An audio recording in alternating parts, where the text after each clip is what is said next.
صباح الخير او مساء الخير، ده هيبقى اول فيديو ليا. حبيت ابدا كده بان انا اشارك معاكم حاجات جديده ومختلفه.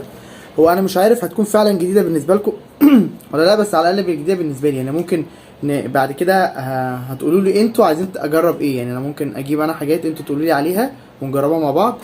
بس انا لسه جايب حاجات، في اللي جربته قبل كده وفي اللي لا، كنت حابب اشارك معاكم اللي جربته قبل كده واقول لكم رايي فيه. وكنت حابب اجرب الحاجات الجديده معاكم بقى. يعني انا جبت المنتجين دول. انا سمعت ان هم مصري، بس هم قالوا ان هي مصري. انا مش عارف دول جداد بالنسبه لكم ولا لا.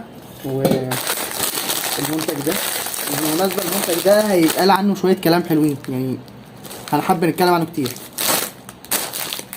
ده نوع من ايس كريم، هو بيقولوا ان هو مصري 100% وشركه جديده اسمها فرايداي. برضه هنجربها مع بعض. والمنتجين دول ده نفس الشركة، شركة ماربيلا. اعتقد ان تقريبا اغلبنا يعرفها. هو المفروض ان هم كاتبين عليها ان هي شعرية مقلية سريعة التحضير، يعني اندومي يعني. فبرضه هنجربها. هو الكيس ده تقريبا الحبوب اللي جوه منه مش هتبقى زي الكيس الكبير. فهنجرب برضه مع بعض. ده انا ما جربتوش قبل كده. ودول انا برضك حاجتين النهارده شفتهم، فقلت برضك لازم اجربهم معاكم في اول فيديو. ديت مكتوب ان هي بالبيانات، اللي هي سوداني، فول سوداني. ودي مكتوب كاوبوي، يعني مش عارف كاوبوي دي هتبقى عباره عن ايه. برضو هنجرب مع بعض. فخلينا نبدا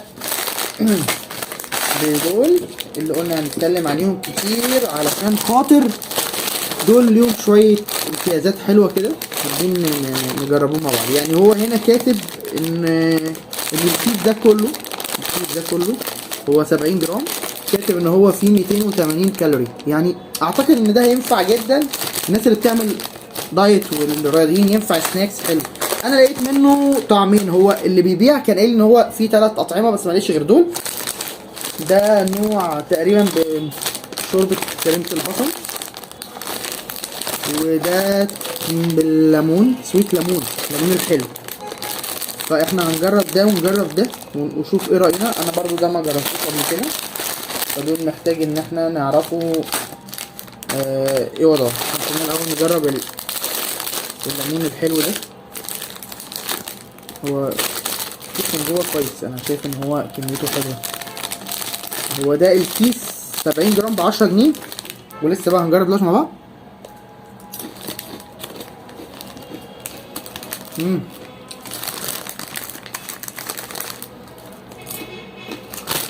هو فعلا طعم الليمون مدي على حته مسكر، يعني هما ما كتبوش لما قالوا ليمون حلو.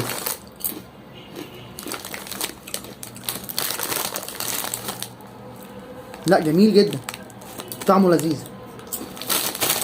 هما هنا كاتبين كمان معلومه حلوه. المفروض ان الكيس ده فيه 15 جرام بروتين، وكاتبين برضك اللي هو غني بالالياف. يعني زي ما انا قلت في البدايه ان هو مثالي جدا للناس اللي بتعمل دايت والرياضيين. ينفع سناكس جدا في نص بين الوجبات، هيبقى حاجه لذيذه خالص. طيب خلينا نجرب حاجه تاني دلوقتي. انا اجرب الطعم التاني، طعم كريمه البصل ده. انا هنجربه مع بعض. هو تقريبا نفس الكميه، ما اختلفناش، وتقريبا نفس التفاصيل بتاعه 15 جرام بروتين وان هو غني بالفايبر، الالياف يعني. نجربوه بقى.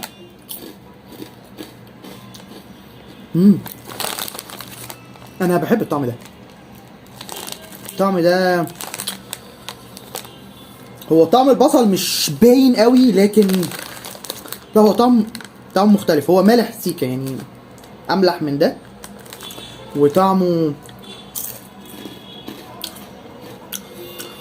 بس انا ما جربتوش قبل كده فمش عارف. يعني هو مش، ما دقتلوش طعم قبل كده شبهه، يعني مش عارف هو طعمه شبه ايه، مش عارف صدقوني. بس هو من الواضح، لا انا انصح بيه جدا ده، يعني جربوه يا جماعه، جربوه. انا اصلا مش عايز اسيبه. لا منتج لذيذ وسعره زي اخوه بردك 10 جنيه. نجرب مع بعض المنتجين دول. بصوا دول سعرهم الواحدة 2 جنيه. هو بالمناسبة تبع بردك شركة ماربيلا. شركة ماربيلا دي زمان اللي يعرفها كانت بتعمل اللبان اللي هو احنا اسكندرانيين ولا مسيكي.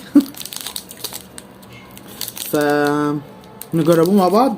احنا قلنا ان في منه الكاوبوي وفي منه اللي هو بالفول السوداني، فخلينا نجرب ده. نجرب الكاوبوي ده الاول، نجرب ده مع بعض. بس هو حجمه باين ان هو قليل جدا، بس هي طبعا يعني مقابل سعرها فانا شايف ان هي هتبقى كويسه. بس هنجرب مع بعض. دي ما جربتهاش برضو قبل كده. هي بصوا الكاوبوي انا مش عارف هي محشيه ايه بصراحه، يعني دي ايه انا مش عارف، بس برضو احنا هنحاول ايه نفتحها اكتر. ده تقريبا جوه بسكوت وكراميل، هندوق مع بعض دلوقتي ونعرف.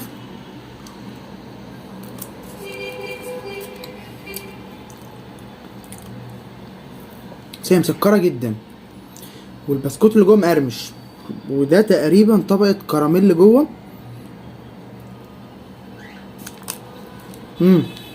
طبقه كراميل. هي راحة شوية ناحية المندولين للي يعرفها يعني، بس لا مش مسكرة جدا تخلي النفس تجزع اوي. نجرب بقى اللي بالفول السوداني دي.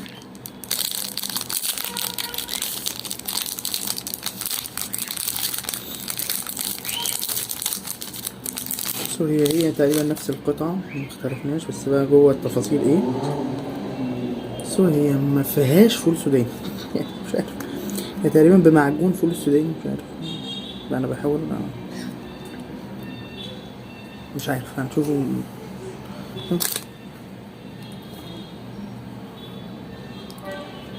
مش شايف فيها فول سوداني خالص، بس هنجرب برضو مع بعض.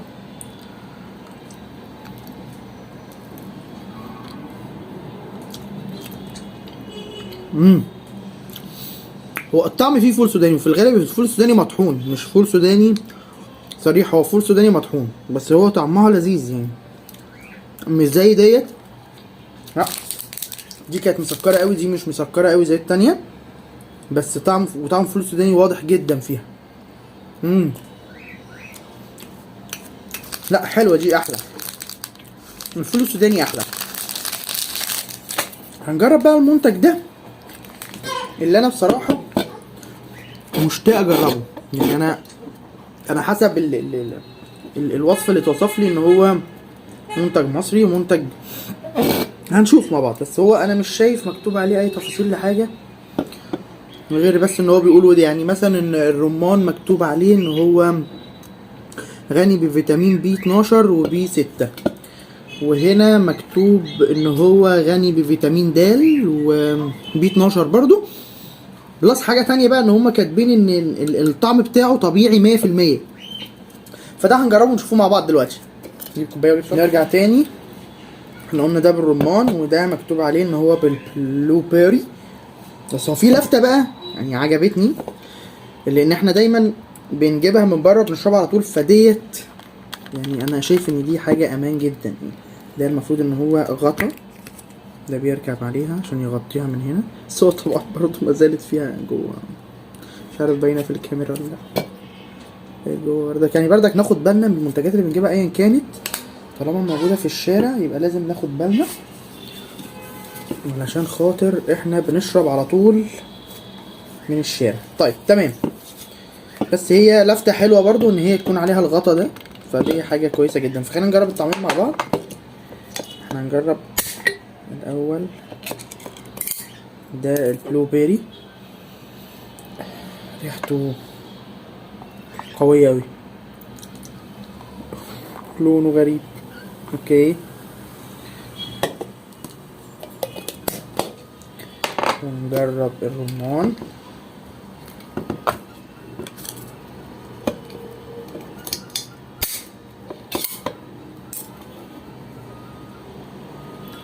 هو الظاهر ان هو رمان قوي قوي، لانه حتى ريحته رمان قوي جدا. ده باين جدا طبعا ان ده بلو بيري وده رمان، فخلينا نجرب كل طعم منهم لوحده. اوكي، نبدأ بالرمان.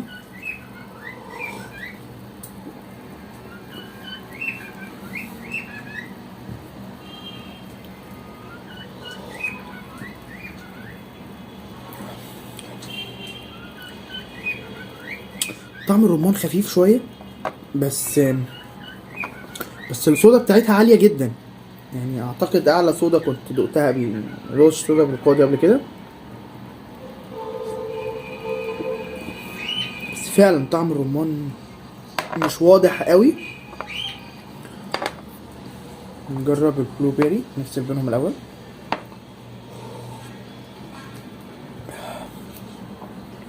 ده البلو بيري.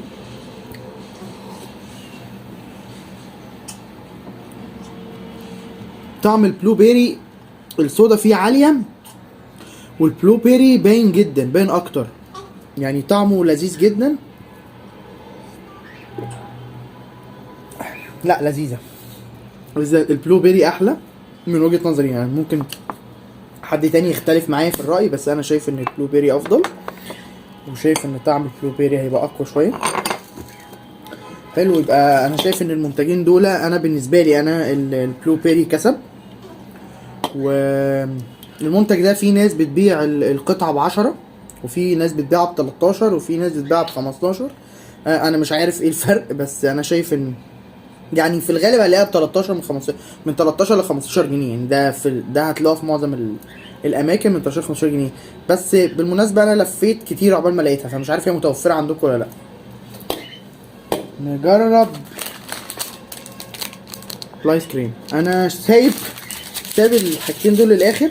ده انا بقى مجربه قبل كده وحبيت اجربه معاكم مره تانية، لان ده حاجه بالنسبه لي انا مميزه. يعني انا شفت ان ده من افضل الاطعمه اللي دقتها في الايس كريم، ومنتج مصري. فيعني بالنسبه لي كان حاجه حلوه جدا. فطبعا انا هجربه معاكم انتوا دلوقتي. ده شكل القطعه من جوه. اوكي، شايفها ان هي شكلها كبير وسعرها مناسب جدا. دي بالمناسبه سعرها 5 جنيه، هي مكتوب عليها. في الغالب بيبقى مكتوب، لا مش مكتوب. دي سعرها 5 جنيه. بالمناسبة برضو المسؤول عن عمايل قطعة البسكوت ديت شركة كورونا، في اغلبنا يعرفها.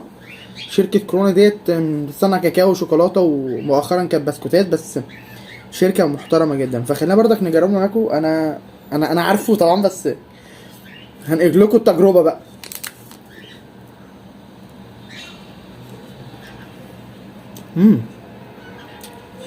لا هو طعمه مفيش فيه اختلاف، يعني ممتاز جدا.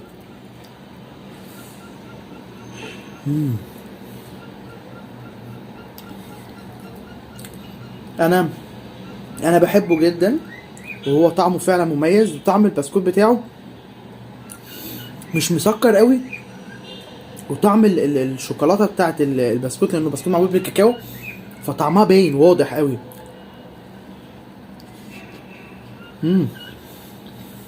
انا ده بالنسبه لي توب الايس كريم بصراحه. طيب بخصوص بقى المنتج ده، فالمنتج ده انا مش عارف المفروض ان هو بيتقدم سخن ولا بيتاكل كده، ولا مش عارف. فانا بفكر جديا نملي ميه سخنه، نجرب ميه سخنه نحطها فيه.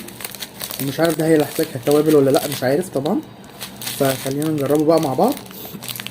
فانا هروح اسخن ميه ارجع لكم. بقى جبنا الميه، جبنا اطباق علشان نجرب المنتجات الغريبه دي. ده بطعم الكباب، سعره 2 جنيه ونص تقريبا، 2 جنيه ونص. وده بطعم ايه؟ طعم الفلفل الحار. هو مكتوب عليه هوت سبايسي، ففي الغالب يعني طب الوحش يعني. فخلينا برضك ايه نجربه. كبه ده في طبق كده. زي ما انا توقعت ان هو مكسر جدا.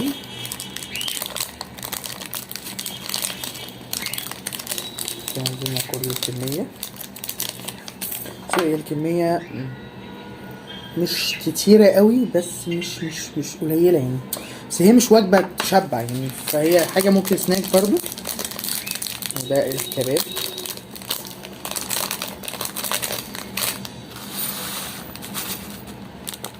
انا مش عارف ليه حاسس ان كمية الكباب اكتر. اوكي، احنا بقى ايه، نجرب نحط عليه ميه كده. انا مش عارف الكميه اللي اتحط قد ايه بصراحه، بس ممكن نقول كده كفايه. اوكي، هنا تقريبا نفس الكميه. طيب، هو من الريحه ريحه الكباب طعمها مدي على شيبسي بالكباب كده. الشطه ريحتها تخوف يعني، هو ريحته تخوف، ريحته شطه قويه جدا، حراق بزياده. بس انا بحب الحراق، ففي الغالب ده مش هيفرق معايا كتير، بس ممكن يفرق معاكوا انتوا في اكتر من حاجه. فخلينا ايه، احنا انا هجرب اكل الاول، ادوق الكباب الاول، لان انا لما باكل الحامي بيفصل بعد مني، ما بعرفش ادوق حاجه بعد منه، فعشان كده انا قررت ان اخليه هو اخر حاجه خالص.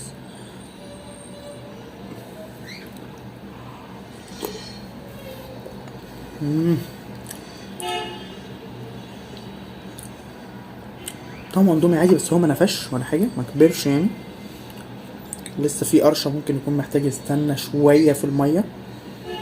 المكرونه تحس ان هي لسه ما استوتش قوي، واعتقد محتاج ملح، الملح بتاعه قليل.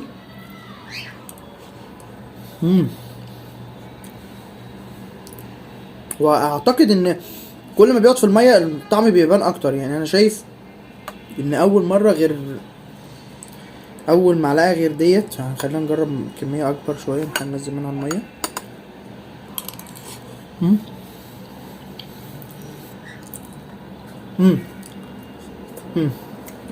طعم الكباب لذيذ يعني، لو هو منتج صحي ينفع الاطفال او ممكن ينفع سناك. انا شايف ان هو كميته مش كبيره، وفي نفس الوقت يعني مكتوب ان هو مسحوق خبيز ودقيق قمح انا شايف ان هو منتجات طبيعيه، مفيهاش مشكله في حاجه. بالاضافه بقى لغايه التوابل، انا تركيبه التوابل مش قادر اعرفها، بس انا شايف ان هي طعمها لذيذ يعني. كويسه. نيجي بقى للطعم. المفروض ان هو قاعد في الميه شويه نفش، هو فعلا المكرونه هنا طريت عندي، ده باين جدا، بس برضو ريحته ما زالت قويه قوي قوي. فخلينا بقى نجربه. بسم الله.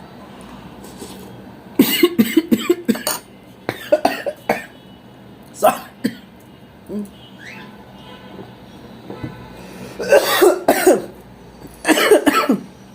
انا بحب الحامي بس طعمه صعب جدا، قوي قوي.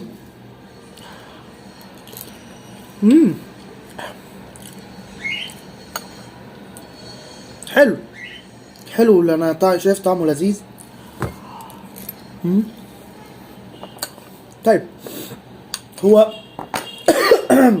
مقارنة بسعره وسرعة تحضيره وطعمه اللذيذ، وبالنسبة لي انا بحب الحراق، فانا ده يكسب، ده افضل. لكن ده انا شايف ان هو كان محتاج، او ممكن نكون انا ما استنيتش عليه، مش عارف يعني. انا شايف برضك ان هو بس هو برضو مازال مشكلة الملح فيه، حاسس ان ملحه قليل، او انا ممكن اكون زودت المية. اصلا انا مش عارف هو بيتحضر، هو كاتبين ان هو بيتحضر، فممكن تكون انا حطيت ميه زياده، بس انا مش عارف. انا شايف ان الميه قليله جدا، مفيش اي نوع من الميه، او ميه خفيفه خالص. وهنا نفس الفكره، كميه الميه قليله جدا. بس انا يعني انا شايف ان الفلفل يكسب، وانا كده اكون خلصت اول حلقه ليا معاكم. ولو حابين ان انا اجرب حاجات تانية قولوا لي بقى انتوا حابين تجربوا ايه. انا هجتهد ان اجيب لكم حاجات جديده واول مره نشوفها اول مره نجربها.